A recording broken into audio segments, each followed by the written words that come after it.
생명의 시간입니다. 우리 아침 예배로 하나님 앞에 함께 나가겠습니다.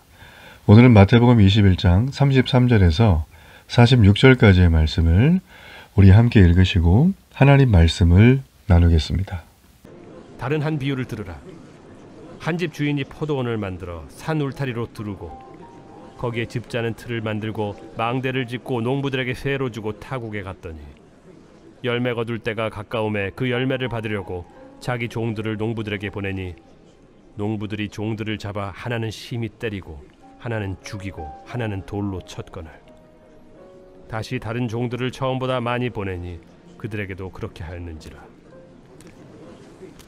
후에 자기 아들을 보내며 이르되 그들이 내 아들은 존대하리라 하였더니 농부들이 그 아들을 보고 서로 말하되 이는 상속자니 자 죽이고 그의 유산을 차지하자 하고 이에 잡아 포도원 밖에 내쫓아 죽였느니라.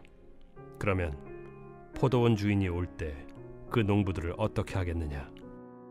그 악한 자들을 진멸하고 포도원은 제때 열매를 바칠 만한 다른 농부들에게 새로 줄지니이다. 너희가 성경에 건축자들이 버린 돌이 모퉁이의 머릿돌이 되었나니 이것은 주로 말미암아 된 것이요 우리 눈에 기이하도다 함을 읽어본 일이 없느냐? 그러므로 내가 너희에게 이르노니 하나님의 나라를 너희는 빼앗기고 그 나라의 열매 맺는 백성이 받으리라. 이 돌 위에 떨어지는 자는 깨지겠고 이 돌이 사람 위에 떨어지면 그를 가루로 만들어 흩으리라.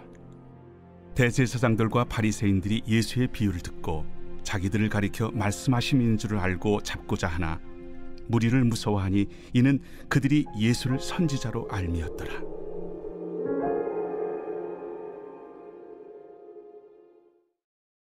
예수님이 예루살렘에 입성하셔서 이 하나님 나라 천국에 대한 비유를 항론하시고 기존의 하나님 나라 천국에 대한 이 땅에 보여주는 빛의 역할을 하라고 했던 이 유대인들이, 이 이스라엘이 정말 하나님 앞에 큰 실망을 주는 장면들을 계속 보셨습니다. 이제 주님은 그런 모습과 함께 이제 유대 종교 지도자들, 그들이 맹인이 맹인을 인도하는 것 같은 그런 어리석은 어떤 그런 분위기의 모습을 예수님은 권위에 관한 논쟁으로 완전히 깨끗하게 정리를 하시고, 자, 이제는 이스라엘 전체를 향한 죄를 지적하는 장면, 그리고 또한 죄의 지적을 받고도 돌이키지 않으면 심판을 하시겠다고 선언하는 예수님의 장면이 포도원 농부의 비유를 통해서 오늘 나타나 있습니다.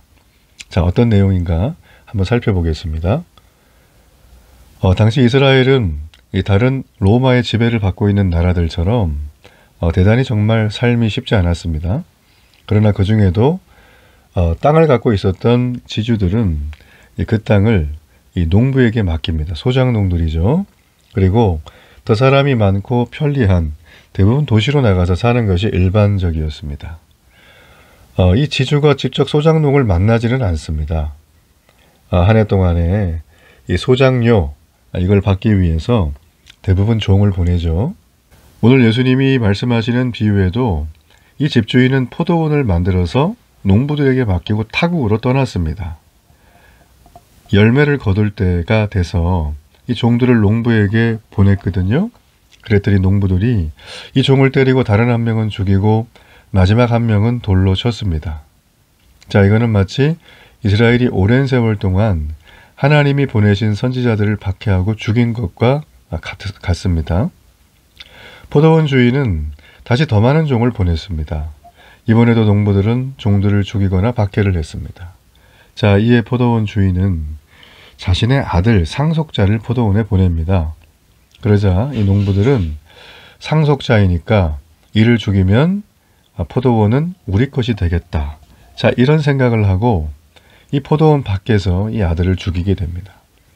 자, 이 비유에서 하나님 나라, 포도원 농부, 자, 천국에 대한 비유, 그리고 믿음의 삶에 대한 이 비유에서 과연 등장하는 인물들은 어떤 사람을, 어떤 존재를 비유하고 그 의미는 무엇일까요?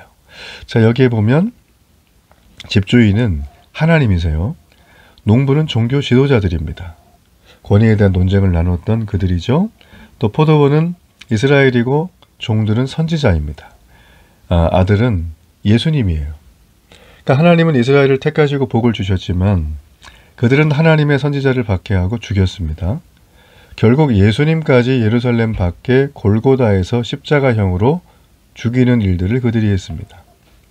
예수님은 이 악한 종교 지도자들의 죄를 아주 신랄하게 지적하십니다. 자, 죄를 지적하는 이유는 무엇일까요? 이유는 딱 하나입니다. 지금도 다시 기회를 주시기 원하기 때문이에요. 죄를 지적한다는 건 회개를 원하는 겁니다. 회개는 회복을 시키기 위한 가장 중요한 통과 과정이죠. 우리는 이것을 기억할 필요가 있습니다. 자, 이어서 예수님은 이제 본격적으로 심판을 선언하십니다. 포도원 주인이 들어올 때 마지막 심판 날이죠. 주인이 포도원에 온다는 건 심판을 의미합니다. 이 세상의 마지막입니다. 역사의 심판. 자, 이 악한 농부들은 진멸을 당할 겁니다. 하나님은 그들의 역할을 이 하나님 나라의 열매 맺는 백성에게 넘기시겠다고 41절에 말하셨어요. 이 종교 지도자들은 예수님을 버렸지만 예수님은 모퉁이의 머릿돌이 되셨어요. 자, 이게 무슨 말일까요? 중요한 말인데 시편의 말이죠. 종교 지도자들에게 예수님은 별 볼 일 없는 돌처럼 보였습니다. 그러나 예수님은 믿는 자들에게 머릿돌처럼 귀한 돌이 되세요. 오늘날에도 이런 일들은 계속 반복되고 있죠. 모퉁이의 머릿돌은 건물을 올릴 때 기초석이 돼서 기준 역할을 하는 아주 중요한 돌입니다. 그리고 이 머릿돌은 이 건물이 누구의 소유인지 알려주죠. 자, 이처럼 중요한 분이 예수님이세요. 그러니까 예수님을 믿는 자들에게는 예수님이 기초석이세요. 이 얘기는 기준이 되시고 이 예수님이 우리의 주인이다라는 것입니다. 믿지 않는 자들은 하나님의 나라를 빼앗깁니다. 그리고 그 돌 위에 떨어져서 깨져서 죽게 될 것입니다. 예수님은 이 불신자 위에 임하셔서 또한 그들을 가루처럼 흩어버리실 것이라고 한다는 거죠. 자, 이걸 가리켜서 쥔태양난입니다. 즉 믿음이 없는 사람들은, 믿음을 갖지 않는 사람들은, 회개의 기회를 주는데 이걸 받아들이지 않는 사람들은 돌이킬 수 없는 심판에 처하게 된다. 자, 여러분, 이런 모습을 오늘 예수님은 이 비유 속에서 보여주고 계십니다. 우리가 마지막 날이 되기 전에 회개해야 됩니다. 예수님을 믿어야 됩니다. 이게 너무나 중요합니다. 자, 이 대제사장과 바리새인들은 예수님의 포도원 비유가 자신들을 두고 하신 말이라는 것을 너무나 잘 알았습니다.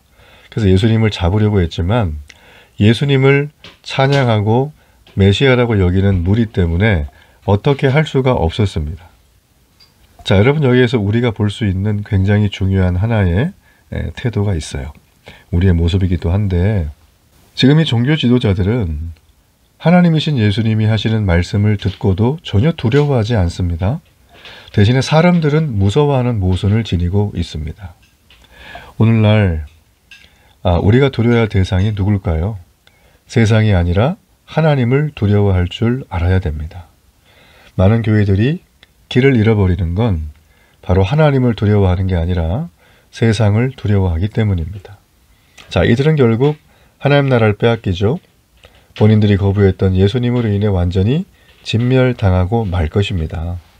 이 긍휼이 많으신 하나님은 죄인들을 오래 참아주시지만 언제까지나 눈 감아주지는 않으십니다.